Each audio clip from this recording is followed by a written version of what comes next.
Eu vou falar sobre energia agora. Não vou entrar no detalhe do princípio da conservação, tá? Eu vou dividir essa aula em duas partes. Primeira parte teórica e no sábado vou fazer a parte mais de exercício. Então vamos lá. Energia. Segundo Buratini, né, que é uma pesquisadora, ela usa uma frase bastante interessante que eu peguei do livro dela, que ela fala o seguinte: a energia é uma palavra com múltiplos usos, né? Então, se a gente for pensar nas diversas ciências, né, a gente colocou algumas ideias aqui, para vocês poderem ter ideia. Por exemplo, em biologia. Na biologia, a palavra energia está associada aqui à vida, né? Com todo o sistema da criação da vida e etc. Na história, está diretamente ligada com a evolução do modo de produção da vida humana, né? Em tecnologia, a gente pode pensar aí numa evolução, vamos pensar, em modo geral, na evolução dos robôs, por exemplo, na inteligência artificial. Se eu pensar aí nessa figurazinha que eu coloquei, eu peguei todas as figuras da internet, do computador lá em 1900 e bolinha, até hoje, né? Houve uma evolução aí que despendeu, né, bastante energia, né? Na geopolítica, o coronavírus é bastante evidente, né? É uma pandemia que atingiu o planeta todo, né? E mudou drasticamente os rumos da geopolítica, principalmente da área financeira, né? Então, a gente vai pensar, os governos, os governantes vão ter que despender uma energia bastante diferenciada para poder conter aí o surto dessa pandemia no planeta, né, em cada país, com exceção do Brasil, que não precisa nem comentar, né? Bom, mas e na física? O que vem essa energia? De acordo com Paul Harrit, né, eu peguei essa frase na íntegra do livro lá, Física Conceitual, do Paul Harrit, a minha edição de 2002. Eu achei uma das melhores definições para energia. Vou ler lá na íntegra para vocês. De todos os conceitos da ciência, talvez o mais central seja o da energia. A combinação de energia com a matéria forma o universo. Matéria é substância. Energia é o que move a substância. A ideia de matéria é fácil de compreender.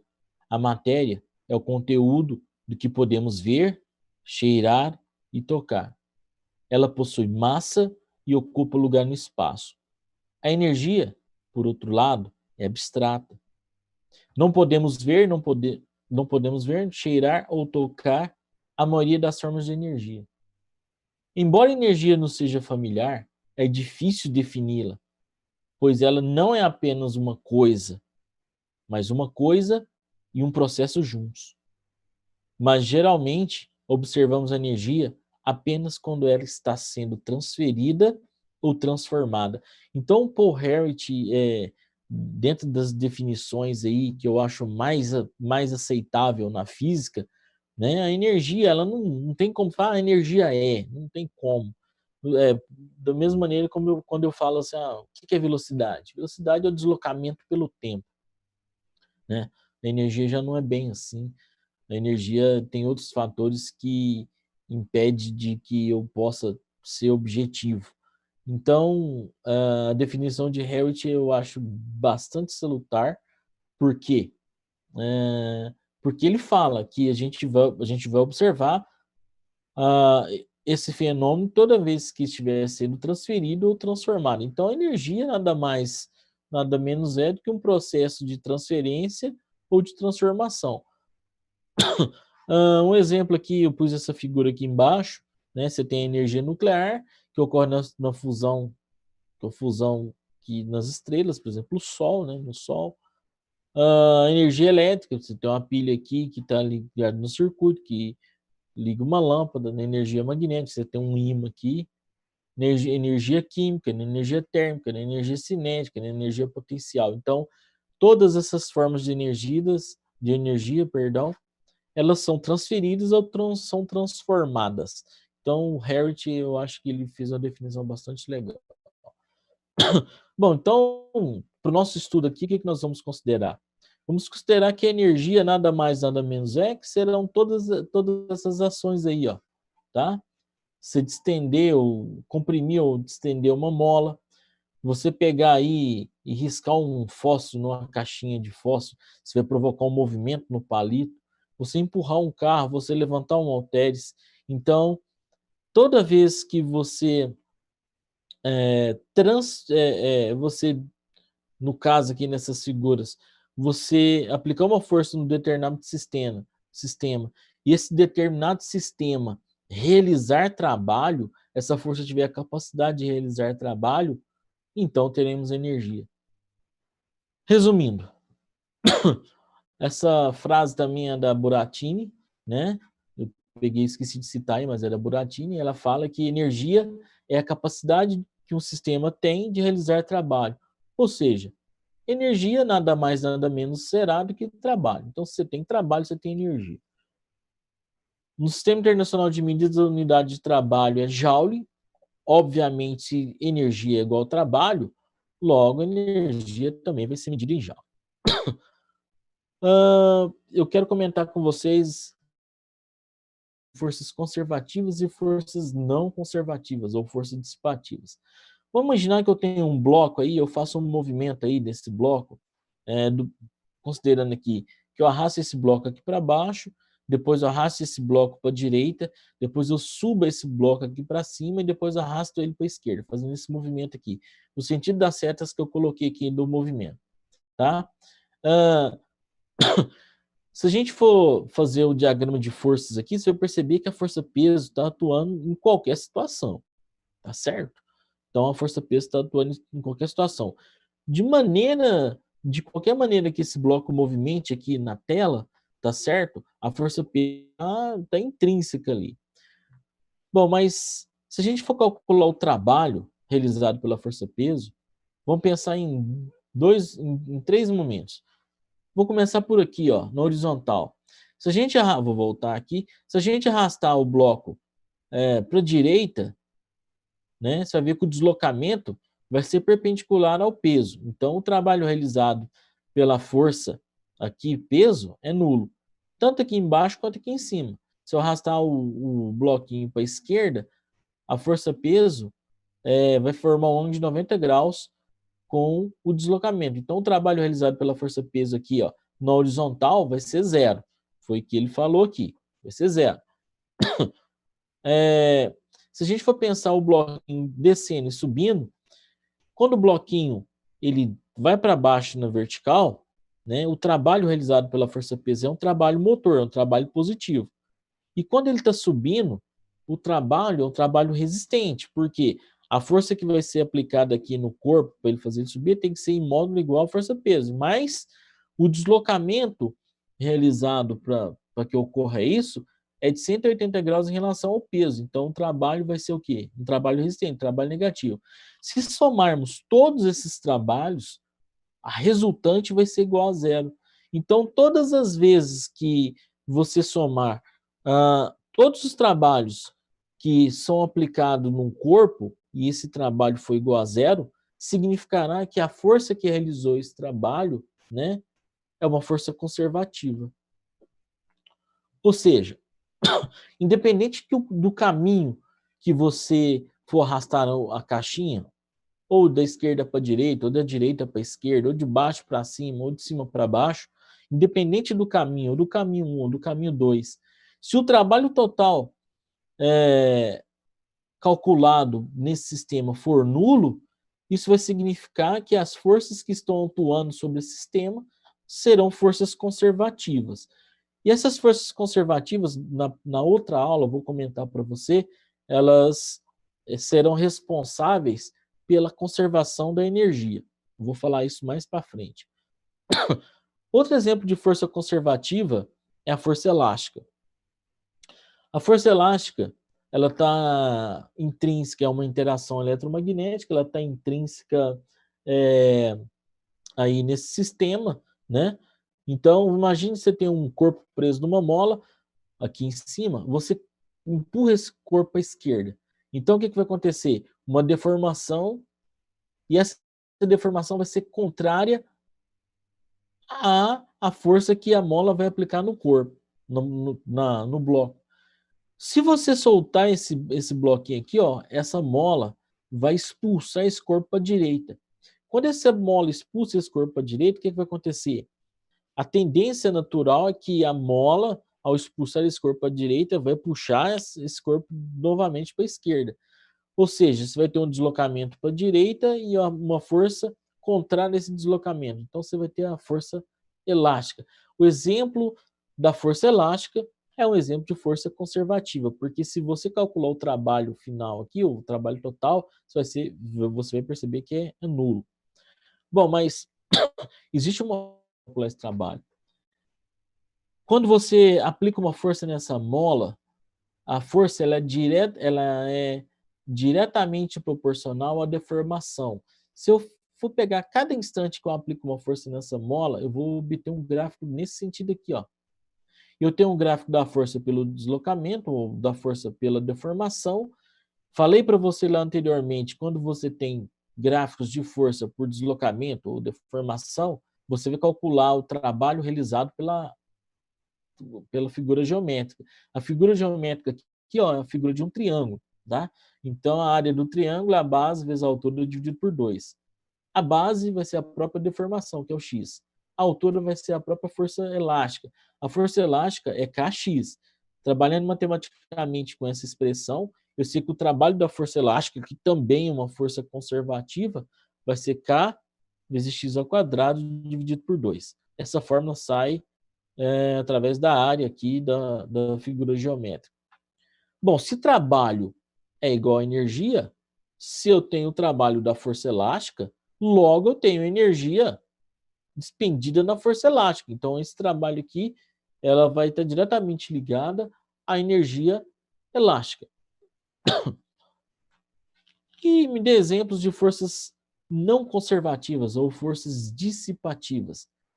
Bom, as forças não conservativas são aquelas forças cujo trabalho dependem diretamente da trajetória do objeto. Imagina esse camarada arrastando essa caixa aí do ponto 1 até o ponto 2, e esse outro camarada arrastando esse armário de um ponto A até um ponto B.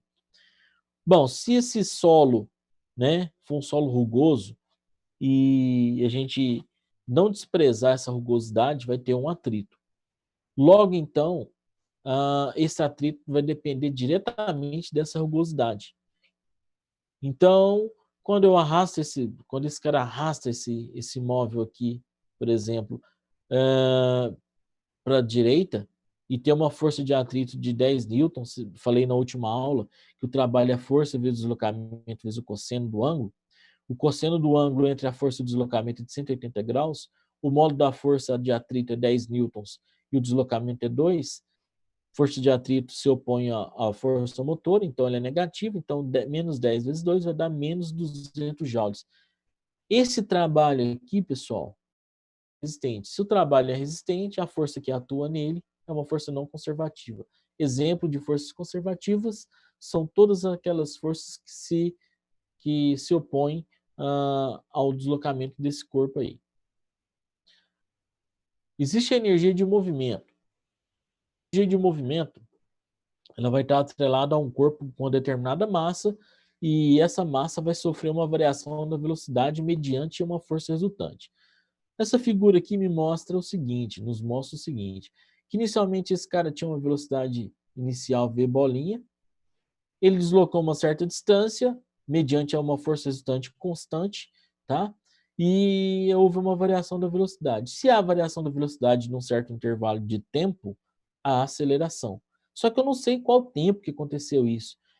Vou utilizar a equação de Torricelli, né? A partir da equação de Torricelli, eu sei que a aceleração é a força resultante sobre a massa.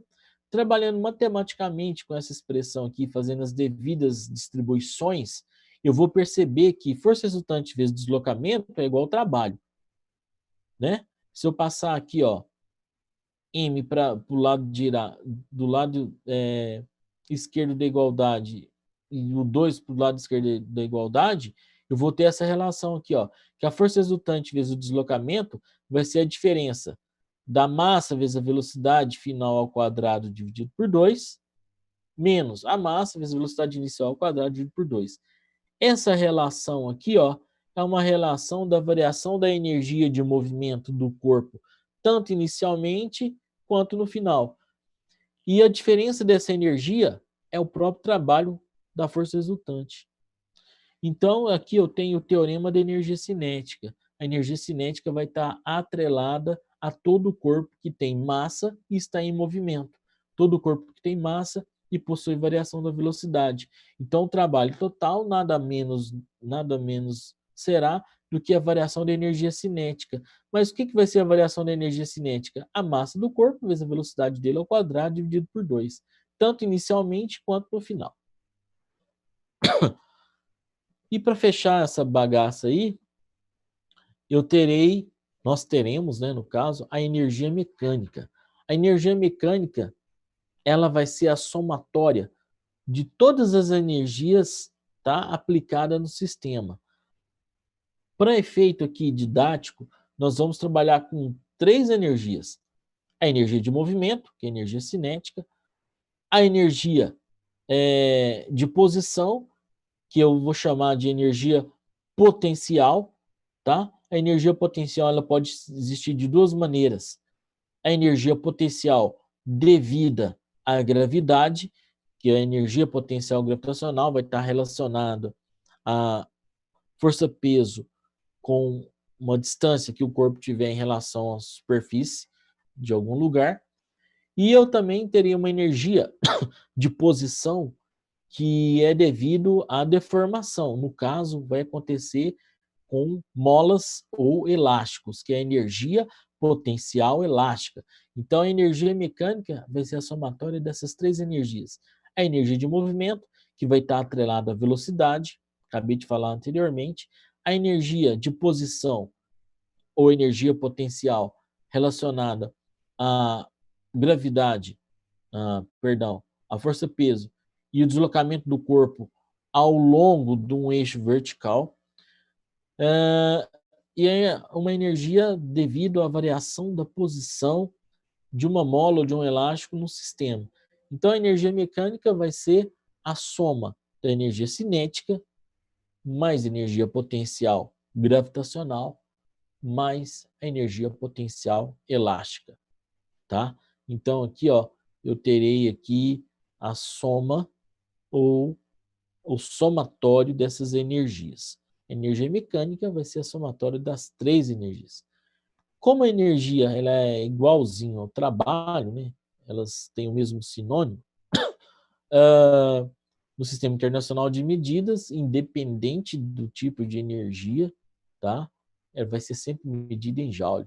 Energia térmica, energia solar, energia química, energia mecânica, energia cinética, energia potencial gravitacional, energia pisoeletrônica, qualquer tipo de energia no Sistema Internacional vai ser medido em joule. Beleza? Bom, e por hoje eu fecho essa aula aí introdutória sobre energia. Na próxima aula eu vou falar sobre o princípio de conservação dessa energia. Então, pessoal, qualquer dúvida aí, vocês me mandem aí as perguntas no WhatsApp e até a próxima.